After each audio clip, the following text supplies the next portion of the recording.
మరో ప్రశ్న కూడా చంద్రబాబును అడిగా. మీ బిడ్డ చంద్రబాబును మరో ప్రశ్న కూడా అడిగాడు. అయ్యా చంద్రబాబు, 3 సార్లు ముఖ్యమంత్రిగా చేశావు అని చెప్పుకుంటావు, 14 ఏళ్ళు ముఖ్యమంత్రిగా పరిపాలన చేశావు అని చెప్పుకుంటావు. మరి ఎన్నికల ముందు ఆ 3 సార్లు ఎన్నికల మేనిఫెస్టో అంటూ రంగురంగుల కాగితాలు ఇచ్చావు. ప్రతి ఎన్నికల సందర్భంలోనూ ఈ 3 మేనిఫెస్టోలను ప్రతి సందర్భంలోనూ ఇచ్చావు. ఆ తర్వాత ఎన్నికలు అయిపోయిన తర్వాత ఒక్కసారైనా కూడా ఇలా నాలా పబ్లిక్గా నీ మేనిఫెస్టో చూపించి, ఇదిగో నేను చెప్పిన మేనిఫెస్టోలో ఇచ్చిన హామీలు ఇదిగో నేను నెరవేర్చా అని కనీసం నీ మేనిఫెస్టోలో నీవు చెప్పింది కనీసం ఒక్కటంటే ఒక్కటైనా కూడా చేశాను అని చెప్పి కనీసం ఇలా మేనిఫెస్టోను పబ్లిక్గా చూపించే కార్యక్రమం కనీసం ఒక్కసారైనా చేసావా నీ 14 ఏళ్ల ముఖ్యమంత్రిగా పదవిలో ఉంటూ? ఇలా బా ఇలా 2 సార్లు ఇలా ఇలా ఇలా ఇలా ఇలా ఇలా ఇలా ఇలా ఇలా నాకైతే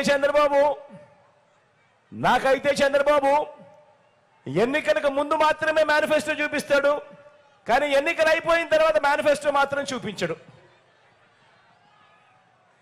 నాకైతే చూపించలేదు, పోనీ మీకైనా చూపించాడా?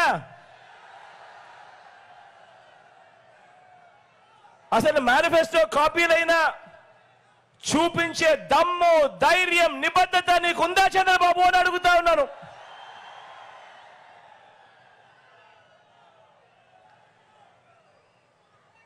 అందులో చెప్పిన ఆ మేనిఫెస్టోలో నువ్వు చెప్పిన నీ మేనిఫెస్టోలో కనీసం 10% అమలు చేశాను అని చెప్పే ధైర్యము, నిబద్ధత అన్న నీకుందా అని చెప్పి నేను అడిగా. నాకు సమాధానం చెప్పటం లేదు.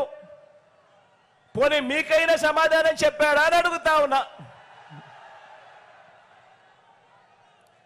పోనీ ఇంకో ప్రశ్న కూడా ఇదే పెద్ద మనిషి చంద్రబాబు నాయుడు అడిగా. ఇంకో ప్రశ్న కూడా అడిగా. బాబు చంద్రబాబు 3 సార్లు ముఖ్యమంత్రి అని చెప్పుకుంటావు, 14 ఏళ్ళు ముఖ్యమంత్రిగా పరిపాలన చేశానని కూడా చెప్పుకుంటావు. మరి ముఖ్యమంత్రి అయిన మీరు, 14 ఏళ్ళు ముఖ్యమంత్రిగా చేసిన మీరు నిజంగా మీ మార్క్ అంటూ గ్రామంలో కానీ, పేదల గుండెల్లో కానీ, సామాజిక వర్గాల్లో కానీ, అభివృద్ధిలో కానీ ఆ పేదలకు మంచి చేసి చూపించి ఉంటే, ప్రజలకు ఏమైనా మంచి చేసి ఉంటే, మరి నీకు 3 పార్టీలతో పొత్తెందుకయ్యా చంద్రబాబు అని నేను అడుగుతా ఉన్నాను.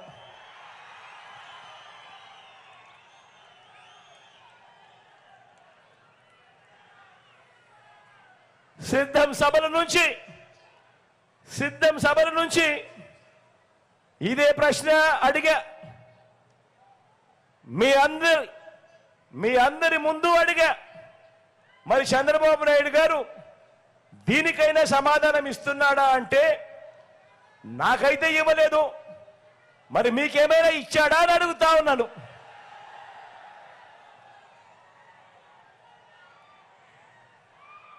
ఇవ్వడుగాక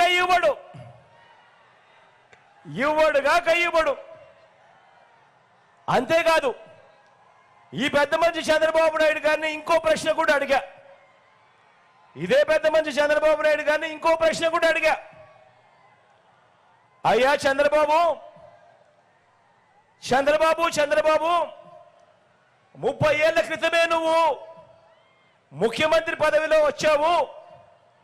వెన్నుపోట్లు పొడిచో, తడిగుడ్డతో గొంతు కోసో, కుట్రలు చేసో, కుతంత్రాలు చేసో, లేదా పొత్తులు పెట్టుకోనో, లేదా నీ ఎల్లో మీడియాలో అబద్ధపు వార్తలు ప్రచారం చేయించుకొను ఏదోలా మొత్తానికి 30 ఏళ్ల క్రితమే నువ్వు ముఖ్యమంత్రి అయ్యావు కదయ్యా. మరి 30 ఏళ్ల క్రితమే ముఖ్యమంత్రి అయ్యావు, 14 ఏళ్ళు మోసాలతోనూ వెన్నుపోట్లతోనూ ముఖ్యమంత్రిగా చేసి కూడా ప్రజల ముందు నిలబడినప్పుడు ఓటు నువ్వు అడిగేటప్పుడు పేదలకు ఈ మంచి నేను చేశాను కాబట్టి నా గతాన్ని చూసి నాకు ఓటు వేయండి అని చెప్పకుండా ఇప్పటికీ కూడా ఎన్నికలు ఎప్పుడొచ్చినా కూడా పేదలకు తాను గతంలో ఇది చేశాను, ఈ చేసిన దానికి నాకు ఓట్లు వేయండి అని చెప్పి ఈ పెద్ద మనిషి అడగడు.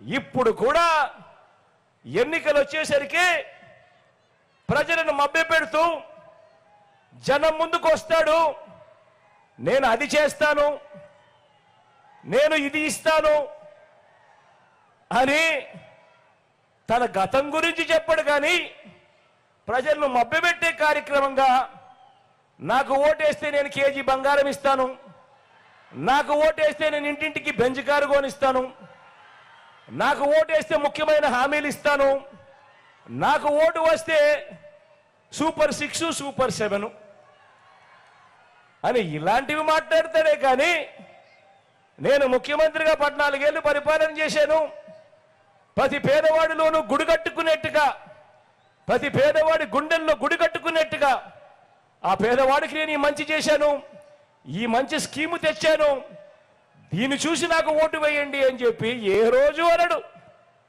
ఈ పెద్ద మనిషి చంద్రబాబు నాయుడు గారు. నేను ఇదే ప్రశ్న అడిగా మీ ముందు, ఇదే సిద్ధం సభల్లో ఎన్నో సందర్భాలలో సిద్ధం సభకు వచ్చిన లక్షల మంది ముందర ఇదే ప్రశ్న కూడా అడిగా. పోనీ దీనికైనా సమాధానం చెబుతాడా అని అంటే దీనికి చెప్పడు, నాకైతే చెప్పడు, కనీసం మీకైనా చెప్పాడా అని అడుగుతా ఉన్నాను. ఇలా అబ్బా 2 చేతులు పైకెత్తాలి, ఇలా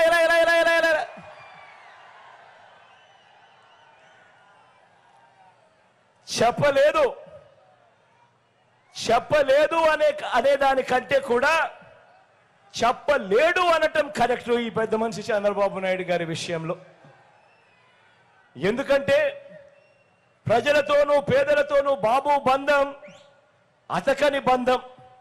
అందుకే నోటికి ఆయన ఫెవికాల్ వేసుకుంటాడు, నోటికి ఫెవిక్విక్ పూసుకుంటాడు, పూసుకొని నోరు మూసుకుంటాడు.